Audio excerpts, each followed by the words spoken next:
Hi friends, ನೋಡಿ road ಕೆಲಸ ನಡೀತಾ ಉಂಟು. ನಾವಿರುವ ಬಿಲ್ಡಿಂಗ್ದು ಮುಂದೆ ಎಷ್ಟು ಕಷ್ಟಪಡ್ತಾರೆ. ತುಂಬ ಬಿಸಿಲು ಫ್ರೆಂಡ್ಸ್, ಈ ಟೈಮಲ್ಲಿ ತುಂಬ ಬಿಸಿಲು. ಆದ್ರೂ ತಮ್ಮ ಕುಟುಂಬಕ್ಕೆ ಎಷ್ಟೊಂದು ಕಷ್ಟಪಟ್ಟು ದುಡಿತಿರುವ ದೃಶ್ಯ ನನಗೆ ನಿಜವಾಗಿ ಕಣ್ಣಲ್ಲಿ ನೀರು ಬಂತು. ಯಾಕೆಂದರೆ ಕೆಲವರು ಹೇಳ್ತಾರೆ ದುಬೈಯಲ್ಲಿ ಅಂದರೆ ದುಬಾಯಿ ದೊಡ್ಡ ಸಂಪಾದನೆ ಅಂತ. ಆದರೆ ಎಲ್ಲರಿಗೆ ಗೊತ್ತಿರೋದಿಲ್ಲ ಕಷ್ಟಗಳು ಎಷ್ಟು ಪಡಬೇಕು ಅಂತ.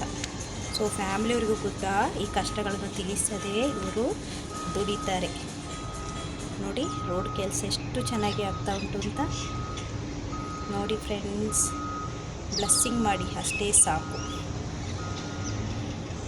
ಆಗ ನಾನು ನೋಡ್ತಾ ಇರುವಾಗ ಪಕ್ಕದಲ್ಲಿ ಇಲ್ಲಿ ಹೋಯ್ತಾ ನೋಡಿ ಒಂದು ಪಕ್ಷಿ ಮೇಲ್ಗಡೆಯಿಂದ ಕೂತ್ಕೊಂಡಿದೆ.